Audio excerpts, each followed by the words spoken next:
Hello guys, welcome to the channel. Bob here, and as you can see, I'm talking over the some of the Twitch stream um, that went on. Let's see if we can find something a bit more interesting going on.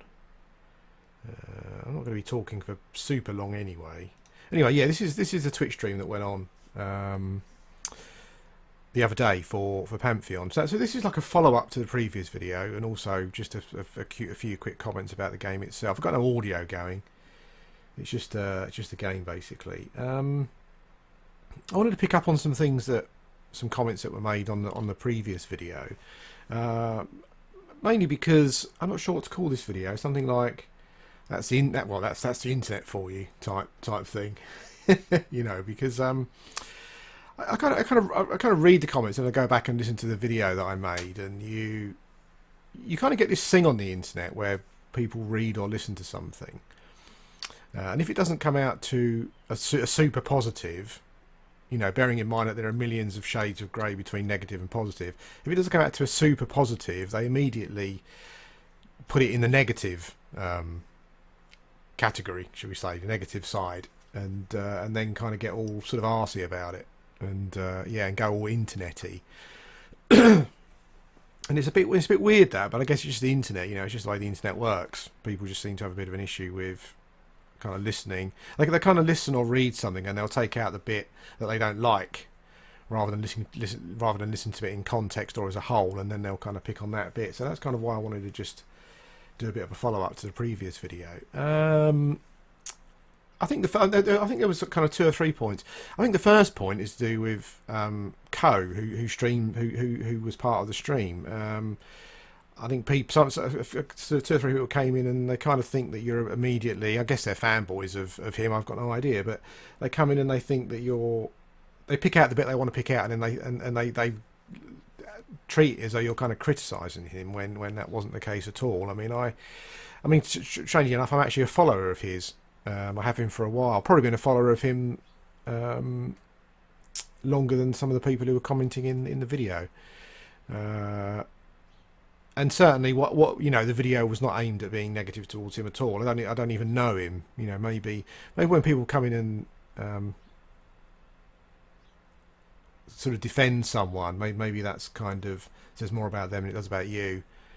You know, maybe that's how they would react. They would criticise someone without even knowing them. But that's not something I do. So yeah. So as I said, I mean, I've been following him for quite some time. I don't watch any of his videos anymore, purely based on the fact that it was quite interesting to watch him kind of start off and build up. But I find it less interesting now. I really only watch, to be honest with you, on Twitch, kind of older retro MMOs. I don't watch AAA games or contemporary gaming anymore, to be honest, really. So that's kind of why I stopped. That's why I stopped watching. But he seems like a lovely, great guy. You know, I've got nothing against him at all, and my video wasn't aimed at any criticism of him or criticism of anyone, really. Just, I guess, just criticism. It was more based on the way that the system works, I guess. This kind of corporate, you know, capitalist society that we live in, maybe. And I'll touch on that a little bit later on for another one of the comments, and sorry, another one of the topics that I wanted to pick up on. So yeah, as I said, I mean, I've watched him before, got nothing against him, and the video wasn't anything to do with even with him particularly. He's just a streamer that they've chosen, basically.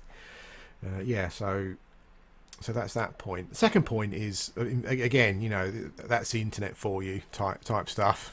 It's where people, because you criticise something that they like or someone they like, again, they're kind of looking for the negatives. Even if it's not criticism, they're looking for a negative that they can pick out, because that's just what some people do.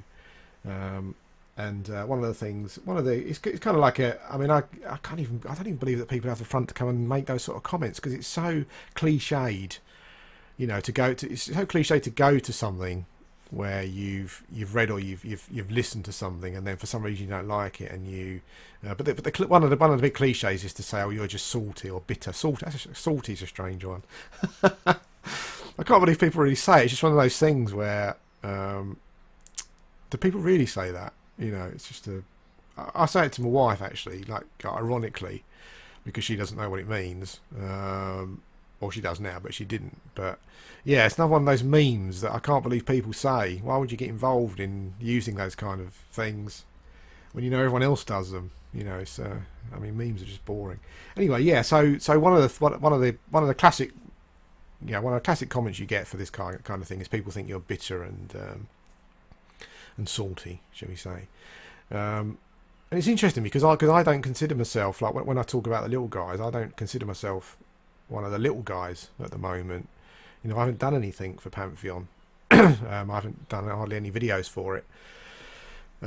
So when I'm talking about, you know, get the little guys involved, I'm talking about other people, not myself. So I've got nothing bitter or nothing to be bitter or salty about. You know, I'm talking about, like, is it the Pantheon Terminus? Those guys who have been producing videos for quite some time. Obviously, I'm not saying I wouldn't do it. You know,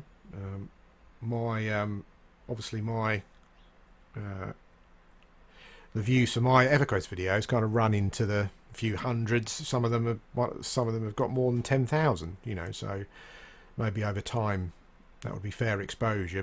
But yeah, that's beside the point. You know, when I was talking about the little guys, I wasn't talking about myself because I haven't done anything yet. I haven't done anything yet really to promote Pantheon. So I'm talking about some of the other guys that as I said in the video, but people obviously chose not to hear that. I'm talking about the other guys that I've watched, that I've seen producing stuff. So no, not bitter either really. I mean, I'm loving playing EverQuest on Project 1999 at the moment, so I'm, you know, my time is taken up with that. Obviously, like anyone, you know, if you're given the chance to play a new game, you play it. But I'm quite happy to wait until it comes. Basically, it's not not a problem at all. And then I guess we get to the final point really, which was to do with the economics and the business side of it. Again, it's another one of those kind of, you know, that's the internet for you type things. Where the other thing that people seem to do is that they'll listen to what you've said, but they'll kind of either miss or ignore stuff and then repeat back to you stuff that you've said. Obviously, I understand the business connotations of choosing code to promote your game, obviously. And that should have been pretty... I think I even said in the video that it makes great sense short term. So, yeah, again, I didn't quite understand those comments. Again, it's just people just not listening properly, I think. But my point that some people missed is that... and I mean, some people kind of left messages promoting Co and his stream. One of them I deleted because that's not what my channel is about.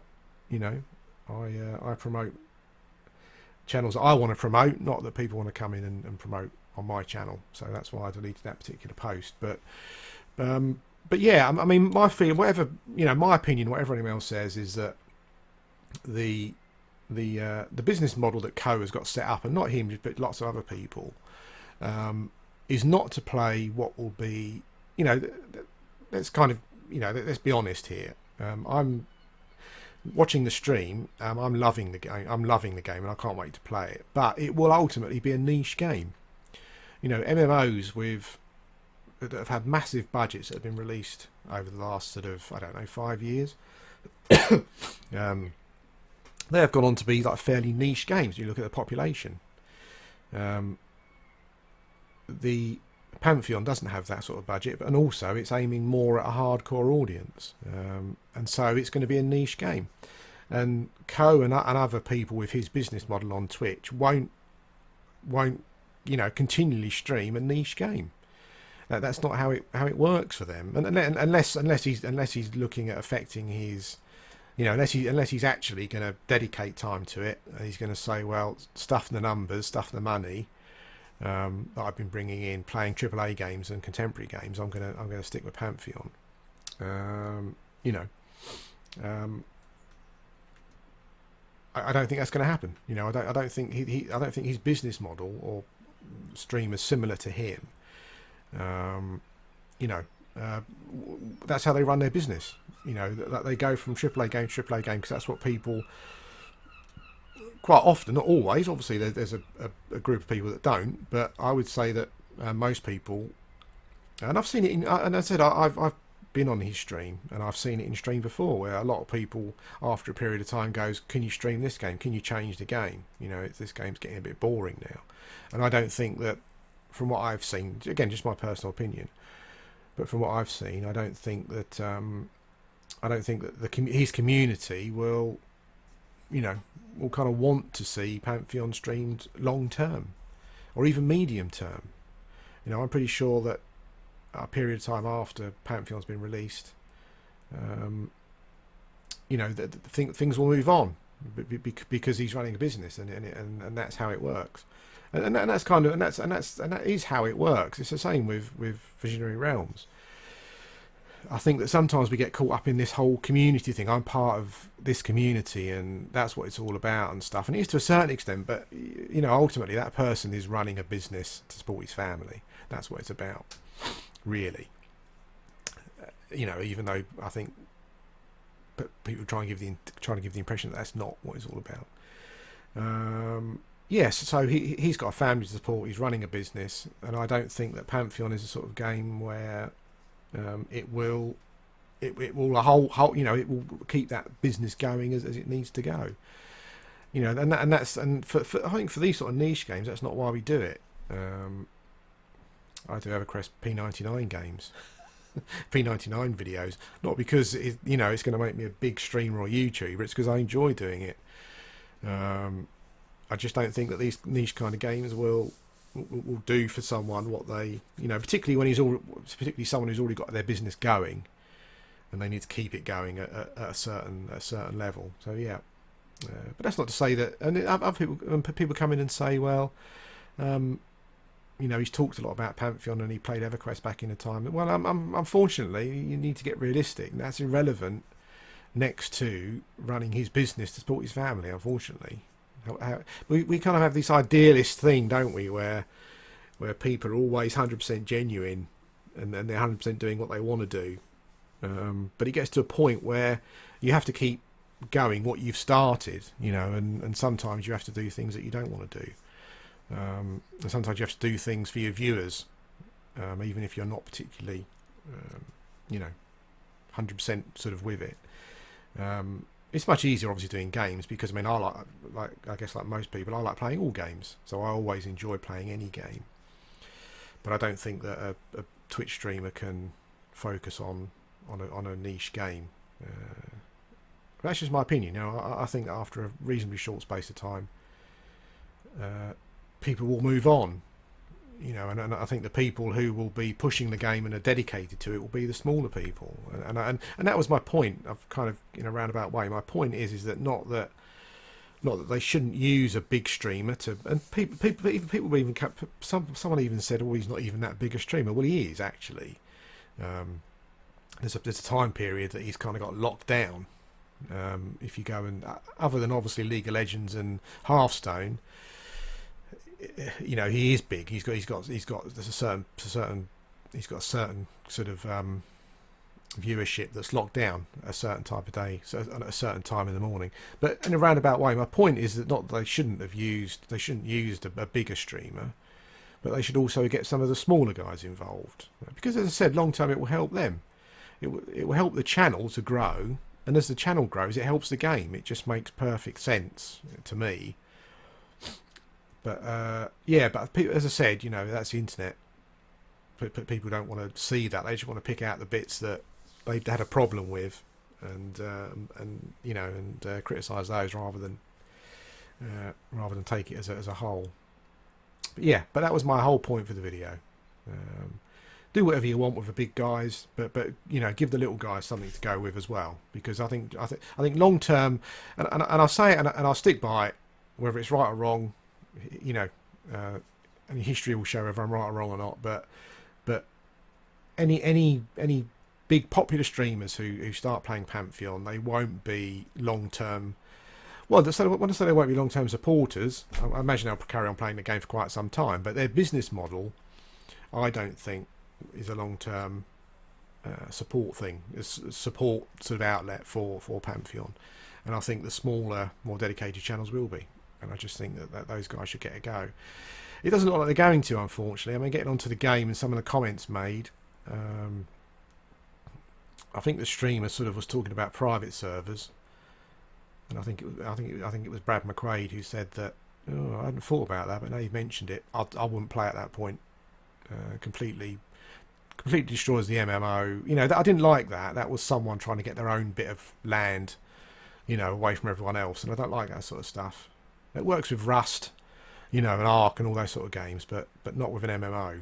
So I hope that they don't do that. I hope someone slapped. I don't know if it was Brad McQuaid or not, but if it was, I hope someone slaps him around the face, because I wouldn't play at that point. MMO should be an open game where you go in and everyone's playing.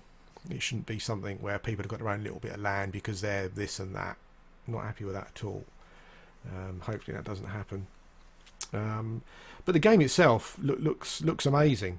You know, it doesn't seem, from what I can tell. I mean, from what I can get from the stream, I think that the streamer is going to be doing some more stuff in the future by the sound of it. So it doesn't like anyone else is going to get a go to help their channels or to sort of promote the game, which again, you know, all links to what I said before. I find that a bit sad, really. Yeah. And before anyone says, well, I don't get your point, what do you expect? Why wouldn't you go with a big streamer? Well, just listen back to the whole video and maybe you'll get the point. Yeah, so I thought that was a bit unfortunate, because I think the problem that it creates, one of the problems that it creates is that you get this one person who becomes kind of like the feature of the game. And as I said, unless they keep it going all the time, unless they're going to be playing it regularly for the next few years, when I say playing it, I mean streaming it and showing it. Yeah, I just find that a bit of an issue, but that's just me. But anyway, from a game point of view, I'm loving the game. Looking at it, it looks great. It looks very EverQuesty. People sitting around. If you're just watching here, I think these guys are levels 15, 16-ish, and I'm just watching Kaphos or Saphos' mana go up, and yeah, I would say that's quicker than EverQuest, but slower than other MMOs. So it looks as though they're looking for those downtime moments where you kind of talk to your group and sort out stuff you need to sort out. So that's quite good. They did talk about there being a death penalty, which is quite good. They want the game to be fairly harsh. There's an environmental thing going on where they're going to have different environments, and you have to be acclimatized to those environments to be able to exist in them. So if you come to this area, which is really, really cold or frigid, I don't know what they call the environment particularly, but yeah, you need to be wearing equipment that acclimatizes you to the cold, which is quite interesting. It'd be interesting to see how they do that. That was one of the most interesting things that I took from it. I just want to say, looking at the Shaymin here, it's a shame because I think they said they were going to play a Shaymin. Let's just stop the video. I think they said they were going to play an ogre Shaymin, but in the end they played this. I'm not sure what race this is, but this is a Shaymin. You got wolf swiftness, which I think is spirit of the wolf, blessing of the wolf, increasing strength and stuff, slowing their. So you got slow, which is awesome. They've got a little pet, which is really good as well. So yeah, I love seeing all that Shaymin stuff. But it'll be interesting to see how they implement this environmental mechanic. Really interesting. One of the most interesting things that I heard. Could be. I hope it's balanced right. It could be quite annoying, you know, to have to carry loads of different equipment around with you. Or to, you know, if you want to go to a different area, you're having to sort of muck about, and it's what I imagine. I mean, I don't mind grinding, to be honest with you. I play EverQuest still, classic EverQuest on Project 1999, which you should go and check out if you haven't. If you want to play some classic stuff before this comes out, yeah, but I don't mind grinding. But I wonder if it's going to be a grind where you need to grind out. I guess a bit like Keys in EverQuest, where the environments will lock you out of certain content until you kind of grind your way up to a point where you can bear those environments. It'll be interesting. and I'm looking forward to it. It looks so you get a pet a lot earlier on the Shaymin as well. Little spirit wolf there. So I loved watching it because the Shaymin really feels quite Shaymin-y from EverQuest. Jopper is an ogre warrior there by the looks of things, and quite an interesting model actually. The ogres are not as big or bulky as they were in EverQuest. They've gone for a more liver some kind of look, which I think is quite interesting. I think at some point in the video, I'm not sure if Kilsin there is a dwarf, and I'm feeling that a dwarf Shaymin, if you can be a Shaymin as a dwarf, will look pretty cool. As you can see from the text, a lot of the text is the same. You can con stuff. It scours you ready to attack, would you like your tombstone to say? So it's all quite EverQuesty in that regard. And the game is looking good as well. I mean, it's looking fantastic. Really good. It uses Unity, so and I think this with the same as Shroud of the Avatar are as well. It just seems to make things so much easier for people to build worlds, and hopefully kind of concentrate on other stuff. Interesting that if you next to the I'm just looking at next to the character names in the group there's like a compass showing you where your group mate is. Not sure about that. That feels a bit dummy downy to me. I'd remove that. I shouldn't know which way my group mate is really without looking. Not sure about that one. But generally I love the game. There's a lot of downtime here. Let's try and find somewhere where there's a bit more going on. Let's go back here. Oh, here we go. Yeah, there was some snake-like enemies that they've... Oh, no, this is undead. Okay, so this is Nashura, the Uncounted Prince. I'm really looking forward to picking up all the lore and stuff and whatnot as well in the game. Nashura, the Uncounted Prince, yeah, that's awesome. Big lichy type thing. I'm not sure about the casting, and I mean, obviously this is all... I'm sure there'll be lots of different passes for graphics, animation and stuff, so things will change. Actually, that's quite... I was just going to say, I'm not quite sure I like the casting animations. I think the way the casting animation ends is a bit boring. Because EverQuest, particularly when you cast as a troll or an ogre, the animations are quite good. There's a lot of character to them, and it kind of ends on a flourish. So I think the casting animation needs to end on a flourish there. By the looks of it. It looks like this guy is a bit of a boss guy, I guess. Looks like he spawned lots of stuff. Lots of other stuff they kind of spoke about. I won't go through it all because I'm running out of energy to talk. So yeah, go and watch the stream and you'll pick up all the stuff. But at the moment, it seems to be sticking to the EverQuest template. I wouldn't be at all surprised if there are some quality of life features that EverQuest didn't have. But I think the key things for the game are probably things like corpse runs, buying and selling, like East Common Lands Tunnel, that kind of thing, just to keep a community type thing going. It'd be interesting to see it looks like. The Shaymin's pet is attacking Arajune there. Or is he just following? No, maybe not. No, he's not. He's actually looks like he was fighting. Looks like he was attacking Arajune. Now I wonder if he'd been charmed by the boss, but no. Visually looking at the game, it's as I said, I really like the looks of it. It doesn't have that EverQuest character. I guess the problem is when you build something in Unity, which is used by so many other games. I guess they all kind of eventually have a bit of a similar look to them. No matter how good your artists are, there's always a similar feel. But it looks good, and I like the way the Shaymin's having to sit down to get his mana back during combat. That kind of thing. Let's just see how the mana ticks up for him. Kagrik. Oh, he's being attacked now. Quite slow.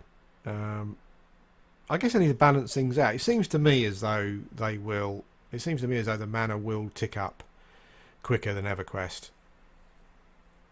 I guess one of those quality of life things. They want there to be a bit more of a flow to stuff, which I can understand. Anyway, guys, that's it. That's the video. I just thought I'd pick up on some points. I'm sure some people still won't get it, but I've tried to explain myself as best I can. And yeah, thanks for watching, and I'll speak to you again soon.